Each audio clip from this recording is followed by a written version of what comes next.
Il y a eux-mêmes qui jouent le jeu globalement. Et je vous demande maintenant d'accueillir Jacques Cheminade. Monsieur Cheminade, candidat à l'élection présidentielle, s'il vous plaît, si vous voulez bien nous rejoindre. Merci. Voilà, vous êtes Jacques Cheminade, administrateur civil, diplomate et candidat pour la troisième fois à la présidence de la République. Je vous en prie, si vous voulez bien rejoindre.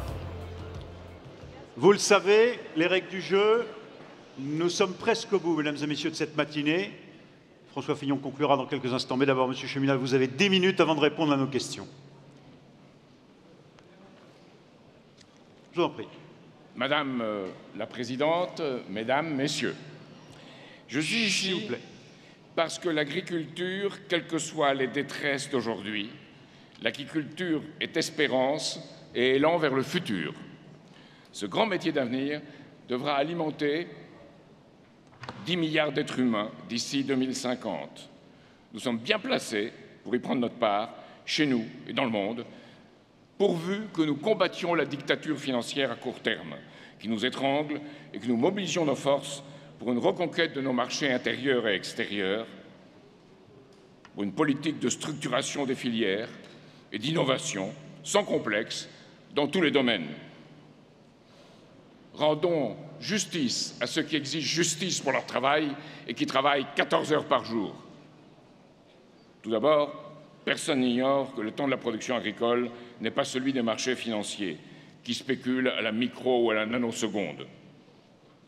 C'est dans ce contexte scandaleux de contrôle financier qu'apparaît la crise agricole. La crise agricole n'est pas un problème agricole, c'est un problème politique. Sous la présidence de François Hollande, la promesse du Bourget n'a pas été tenue.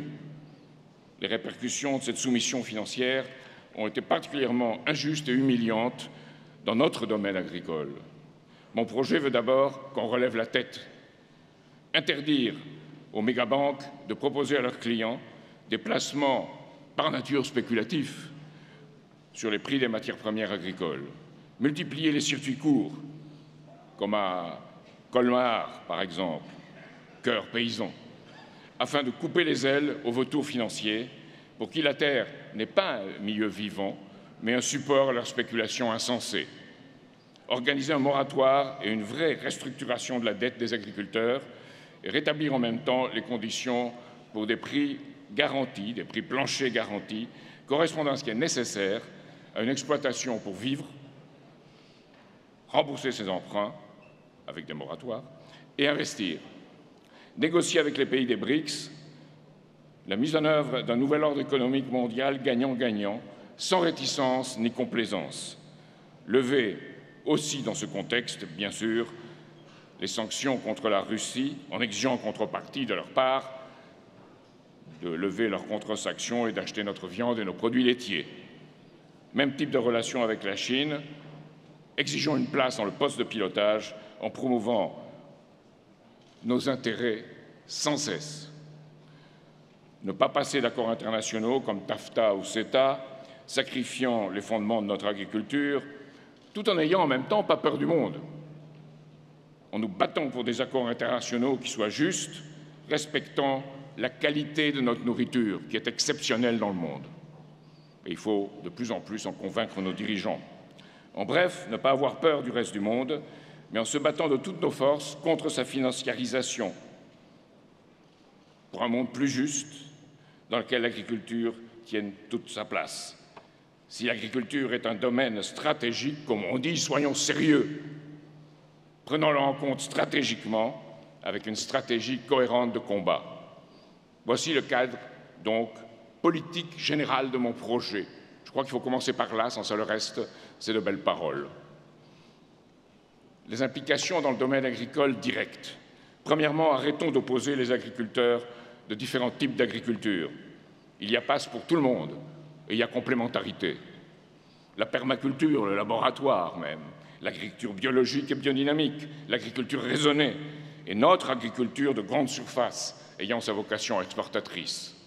Il n'y a pas incompatibilité, mais complémentarité. Circuit court, circuit long, grossiste, restauration hors domicile, distribution et exportation. Je me battrai sur tous les terrains ouvrant, comme vous dites, les champs du possible. Nous avons d'une part de grandes filières d'excellence et d'autre part des fermes qui font à la fois, par exemple, du maraîchage et des grandes cultures. Mon objectif partout est la conquête pacifique de marchés. Et oui, deuxièmement, dans ce contexte qui est pour moi une Europe à refonder entièrement, il nous faut la PAC intelligemment protectrice d'États-nations, qui redonne espoir à notre agriculture et que je défendrai de toutes mes forces dans l'Europe des patries et des projets qui est l'Europe qui doit venir. Si les anciens modes de régulation des marchés ne fonctionnent plus, il n'y a pas d'issue qui ramène au passé, jamais. Créons-en de nouveaux, avec des mécanismes d'assurance sur les prix et les quantités, des aides alimentaires, dans une Europe harmonisant enfin ses règlements. Nos principaux concurrents sont l'Espagne, l'Italie, l'Allemagne et les Pays-Bas. Eh bien, faisons par rapport à eux ce que nous devons faire. Pour cela, pour une agriculture mieux intégrée, je propose 10 milliards d'euros qui soient versés à nos agriculteurs, ce qui représente le double de ce que proposent messieurs Macron et Fillon, mais seulement une année de la part de la France dans la PAC actuelle. Prenons par exemple la restructuration de nos filières, la mise à jour des bâtiments, la fusion d'exploitations entre agriculteurs volontaires, comme les maires réalisent des fusions de communes sans devoir passer par le préfet. En m'opposant à deux choses, d'abord par le cadre législatif, l'oligopole des 4 grandes centrales d'achat pour arrêter la mainmise que fait la distribution sur la production. Ils ne connaissent que des rapports de force, imposons-les. Pour une politique européenne, une vraie, disant basta à Bruxelles, ou à ce qui lui succédera, dans l'Europe refondée, lorsqu'elle s'oppose à la mutualisation du combat des agriculteurs au nom de sa fameuse concurrence libre et non faussée.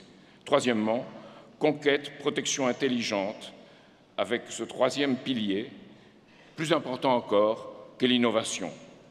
Faire de l'accès au numérique un service public afin d'éliminer les zones blanches. Le numérique vient vite, très vite, et je soutiendrai la commercialisation par les réseaux sociaux.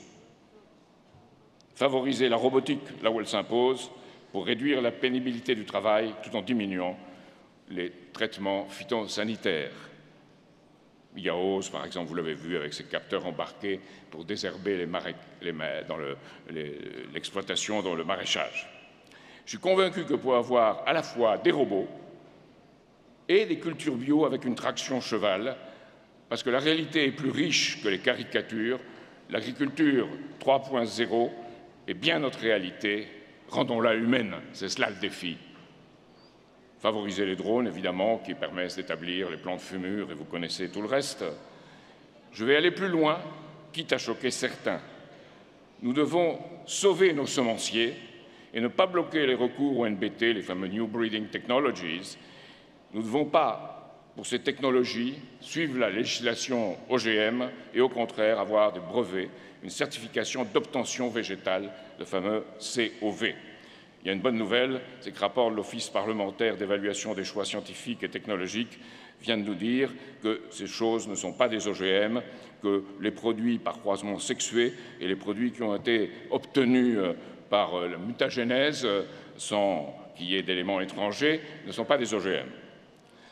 Enfin, je soutiendrai la mobilisation de l'INRA dans la bataille pour les nouvelles technologies.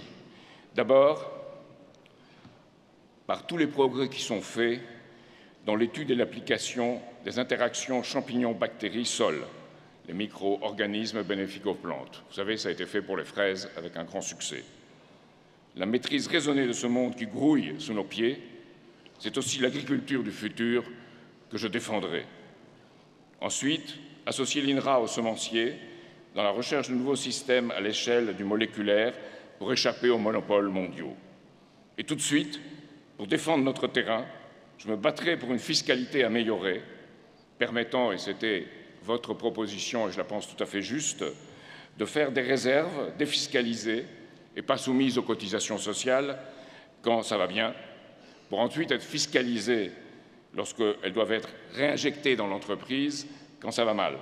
Une minute. Je mettrai également en place la TVA sociale pour défendre nos producteurs, tout en supprimant les cotisations maladie et famille, dans la mesure où la compensation est mesurable.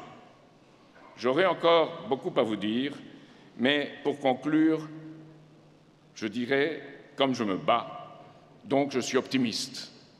Et je pense, comme vous battez, vous êtes aussi optimiste. On peut aujourd'hui dire ras-le-bol à Martine à la ferme, puisque Christiane est au gouvernail. J'y vois un heureux présage du monde qui vient, à condition de ne pas sacrifier les acquis de celui qui a été, car le présent et le futur, c'est l'agriculture et c'est la France. Merci.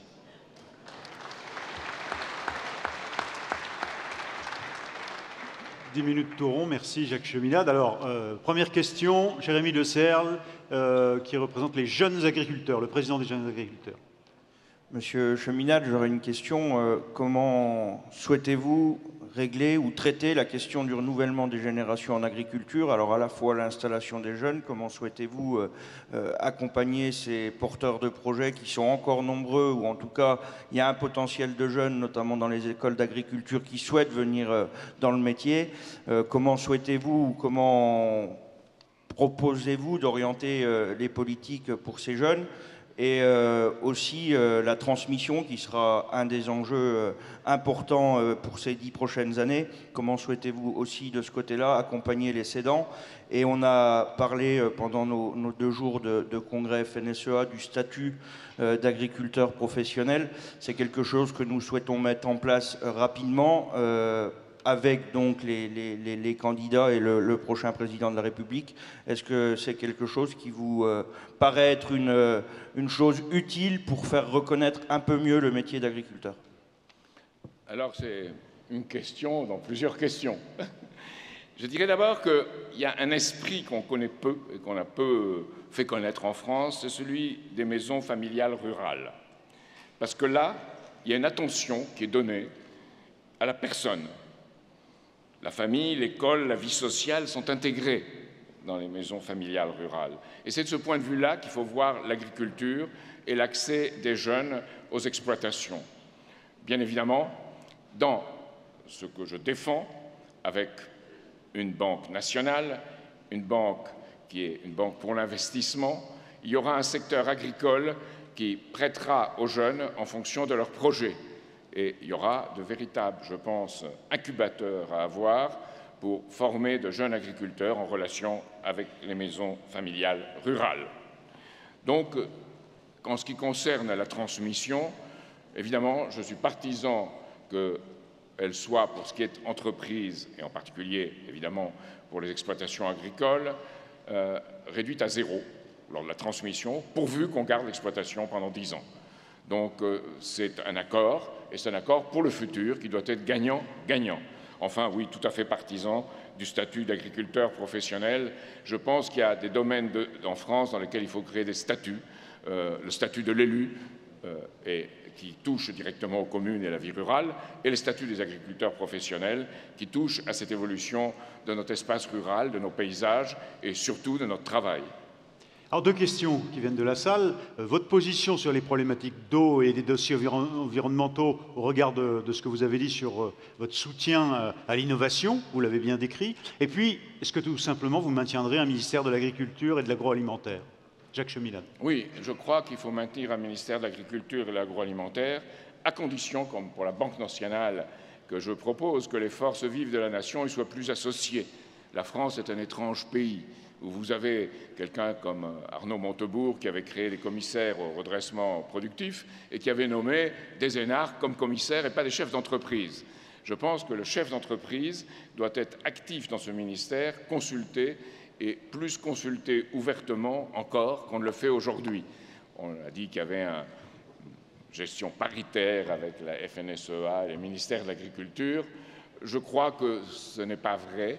Il y a des influences, il y a des rapports, mais il faut rendre tout ça plus direct et donner un sens plus clair à ce rapport agriculteur, organisation agricole et ministère de l'Agriculture et de l'Agroalimentaire. Il faut une intégration de ce point de vue-là. L'autre question était sur... Alors, non, c'était l'aspect, il y avait la question du maintien, et puis il y a la problématique de l'eau et des règles environnementales en ce moment. Alors, sur l'eau, je pense que c'est le grand défi des 30 prochaines années, à la fois en France et dans le monde. On connaît bien en France les ressources en eau, donc il faut les protéger et les développer. Je ne vois pas de nouvelles, peut-être vous avez des idées sur cette protection et ce développement et comment on peut le faire. Ça doit être lié à tous les savoirs et les compétences qu'on a acquis sur l'eau en France pour les faire valoir dans les pays du Sud, dans une coopération qui soit un véritable co-développement. Donc c'est comme ça que je vois le problème de l'eau pour l'avenir.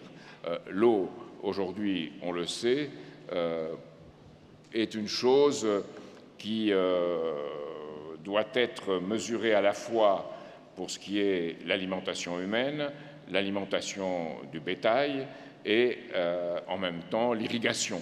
Donc évidemment, on a beaucoup critiqué cette question de l'eau en ce qui concerne le maïs et il faut établir des règles qui permettent de façon beaucoup plus équitable de pouvoir irriguer en particulier le maïs et le faire de manière où il n'y ait pas cette sorte d'accusation permanente dont font partie les agriculteurs à tort. Alors, avant une question de Claude Cochonneau, des chambres d'agriculture, cette question de la salle, ce témoignage, j'ai travaillé avec un cheval en maraîchage bio jusqu'en 98, je n'ai pas du tout envie d'y revenir. Donnez-nous les moyens d'utiliser les nouvelles technologies, y compris dans le bio. Oui, là, c'est encore une fois la puissance publique qui doit prendre ses responsabilités.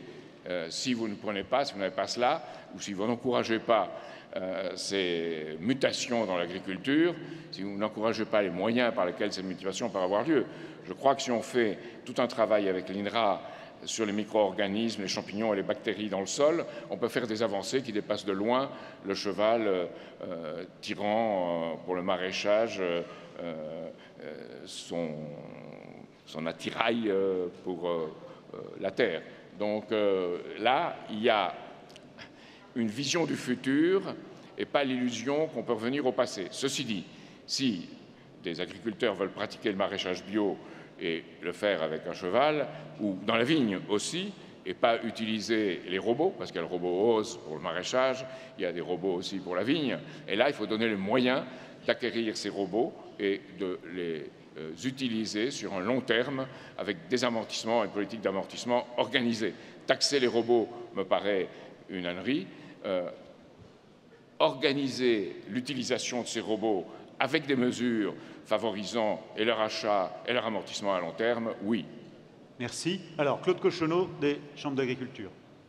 Oui, Monsieur Cheminade, votre discours est audible. Vous faites des propositions qui pourraient être appréciées de la salle, notamment le plan de refinancement conséquent que vous évoquez. Donc il faudra quand même trouver le financement par ailleurs. Néanmoins, comment envisagez-vous de conforter le revenu des agriculteurs en matière de partage de la valeur ajoutée au sein des filières? Est-ce que vous pensez légiférer sur le sujet ou proposer au Parlement de légiférer sur le sujet? Partage de la valeur. On pense, cette campagne présidentielle, disons, à part les boules puantes qui circulent entre candidats et qui sont vraiment vulgaires et subalternes, je pense, il y a également la chanson derrière tout ce qu'on dit. Combien ça coûte? Combien ça coûte? Combien ça coûte? Et pas combien ça représente pour le futur ou combien ça coûte de ne pas le faire. Et ça provoque ma colère parce que c'est tout à fait un état d'esprit différent de ce qu'il y avait il y a 40 ou 50 ans. On ne peut pas revenir au passé, mais on peut revenir à l'état d'esprit du passé. Alors, évidemment, l'argent, c'est quelque chose qui se produit, qui se fait. Aujourd'hui, M. Draghi, à la Banque Centrale Européenne, distribue 80 milliards, bientôt ce sera 60, mais c'est beaucoup, 960 milliards par an, dans quelque chose qui tourne en rond, entre dans les réseaux financiers, et qui ne va pas à l'économie productive, ni à l'agriculture, ni à l'industrie, ni à l'économie physique. Alors que moi, je dis qu'il faut que la France prenne l'autorité, le fasse, et voir dans quelles conditions, avec les autres pays européens, d'émettre 100 milliards par an, dont les 10 milliards pour l'agriculture en 5 ans que je vous ai mentionné pour la structuration des filières, et que cet argent, 100 milliards, on dit c'est énorme, d'où ça viendra, c'est pas possible. Si on prend la part de la France dans le produit intérieur brut européen, qui est 12,5%, et qu'on l'applique aux 960 milliards de Mario Draghi, ça fait 125 à 130 milliards par an, c'est-à-dire plus que les 100 milliards que je propose. Alors, d'un côté, il y a 125 à 130 milliards pour la spéculation financière, de l'autre côté, il y a 100 milliards que je propose pour le développement de notre agriculture, de notre industrie et de tous les secteurs de services qui leur sont associés. Eh bien, je pense que c'est un choix, c'est celui-là le choix de l'avenir, et ce n'est pas combien ça coûte, combien ça coûte, combien ça coûte. Il y a une question sur l'encadrement par l'administration de toute l'activité agricole. Allez-vous supprimer des postes de fonctionnaires quand on a un fonctionnaire pour 28 agriculteurs, c'est-à-dire au fond mieux encadré qu'à l'école parfois? Alors c'est là que certains disent qu'il faut en supprimer 50 000, puis reculent jusqu'à 500 000, d'autres disent 100 000, d'autres... Ces chiffres sont n'importe quoi, et ça m'irrite aussi dans cette campagne. Il faut voir ce que font ces fonctionnaires, et en fonction de ce qu'ils font, en supprimer, et parfois, en ce qui concerne toute la question, ce ne sont pas des fonctionnaires, mais ils appartiennent au service public, dans les hôpitaux, sans doute en ajouter dans certains secteurs. Mais de façon générale, on ne peut pas raisonner sur de grands chiffres. Il faut voir les activités et ce qu'ils font. Et de ce point de vue-là, évidemment, dans tous les services publics régionaux, il y a un problème qui est connu, il y a un problème des heures de présence, il y a un problème du travail, il y a un problème où l'un regarde l'autre et où on ne pense pas à l'avenir.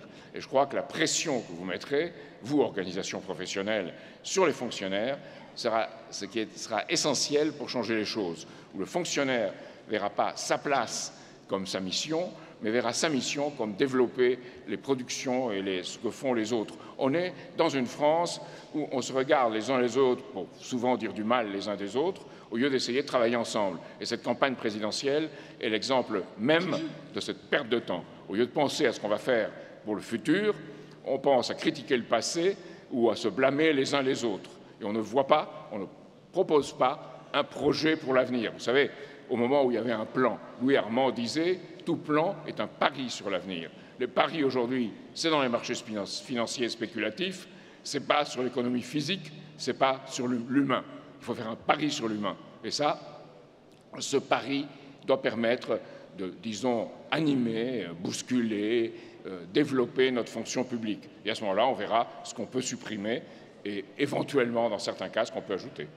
Merci. Alors, question de Christiane Lambert, la présidente. Une question, Monsieur Cheminade, sur l'Europe. Les chefs d'État réunis à Rome ce week-end ont acté le principe d'une Europe à géométrie variable par projet ou par grand thème. Qu'en pensez-vous? Êtes-vous attaché à une reconsidération du projet européen avec une Europe plus politique, moins juridique et moins technocratique? Alors, moi, c'est une belle parole, mais je doute de leurs intentions. J'ai vu qu'à Versailles, c'était les coopérations renforcées, à Rome, c'est la géométrie variable. Ce sont de belles paroles, hein, c'est bien dit. Mais dans la réalité, je demande à voir. Et je pense que tant que l'Europe est associée à ses intérêts financiers, il faut le dire et le répéter, ce sera une Europe occupée par ses intérêts financiers. Qui exerce le vrai pouvoir? Mario Draghi et sa Banque centrale européenne, en réalité. Ce ne sont pas les institutions de Bruxelles, contrairement à ce qu'on croit. Donc, les institutions de Bruxelles sont sous influence aussi. Le montant, quand je représentais la France en Europe, il y avait 700, 800 lobbyistes. Maintenant, il y en a 30 000. C'est ça la vraie histoire de l'Europe et de l'Europe telle qu'elle est. Donc, elle ne peut se refaire que si, comme je pense qu'on peut animer les administrations, on anime l'Europe en lui redonnant le sens d'une Europe des patries et des projets. Et c'est pour ça que je suis pour sortir de l'euro, afin de créer un choc qui nous permette que l'Europe se ressaisisse. Ce n'est pas quand on sort, hein, il faut avoir un projet. Si on sort sans avoir de projet, on sort, il n'y a plus rien, on tombe par terre, on est désorienté. Il faut avoir un projet pour l'avenir. Et ce que je propose dans toute ma campagne, c'est ce projet pour l'avenir, pour l'Europe et pour le monde. Et aujourd'hui, le moment est venu, parce qu'à l'horizon, il se dessine, je n'ai pas de boule de cristal, hein, je ne peux pas vous dire quand, mais il se dessine une grande crise financière, parce qu'on a continué après 2008-2009 à arroser avec de l'argent, et on n'a pas pris la décision de mettre des initiatives pour vivre ensemble, les initiatives communes de l'humanité, on ne l'a pas fait. Donc, on a peu à peu un système qui se décompose dans un monétarisme, dans une Europe de l'argent et un monde de l'argent. Donc, si on ne combat pas ça, le reste, ce sont de belles paroles. Je le dirai et je le répéterai, des paroles en l'air. Alors, Jacques Cheminade, vous êtes presque arrivé, mesdames et messieurs, au bout de votre temps. En vous demandant encore un peu de patience et de concentration, s'il vous plaît. Je vous propose de conclure avant que nous enchaînions avec le dernier des candidats qui se présente aujourd'hui devant le monde agricole. Jacques Cheminade. Alors, je voudrais revenir à cet effort pour l'agriculture, parce que si on ne fait pas face à la détresse de l'agriculture aujourd'hui, encore une fois, on l'arrose de belles paroles et ni d'argent, ni d'initiative. Donc, il faut se battre pour que cette France soit la France, village et monde, et qu'on revienne à des jours heureux. Je pense que le pessimisme des Français, c'est quelque chose de terrible. Il faut penser que nos enfants, nos petits-enfants, vivront mieux que nous dans l'agriculture du futur. Alors, je le vois dans un état d'esprit, et je veux y revenir, sur les maisons familiales rurales, où là, à la fois on forme des gens, on intègre et on prépare le futur avec la famille associée à l'école, l'école associée à la vie sociale, et on a une France en petit qui devrait être ce qu'est la France en grand. C'est ça, la République. Et les gens qui ont animé ces maisons avaient un certain état d'esprit, là encore. On ne le sait pas. Moi-même, quand il y a une dizaine d'années, je l'ai appris, 507 établissements en France, 65 000 personnes dans ces maisons familiales rurales. C'est là qu'est un exemple. Et il faut partout, partout donner l'exemple. L'exemple, vous le donnez par vos productions, vous le donnez en modernisant vos exploitations, vous le donnez en rendant justice à ceux qui travaillent. Eh bien, il faut créer cet état d'esprit de façon beaucoup plus élargie. Et dans cette campagne présidentielle, je ne vois pas du tout cet état d'esprit, je vois le contraire. C'est pour ça que je suis candidat. Merci, Jacques Cheminade.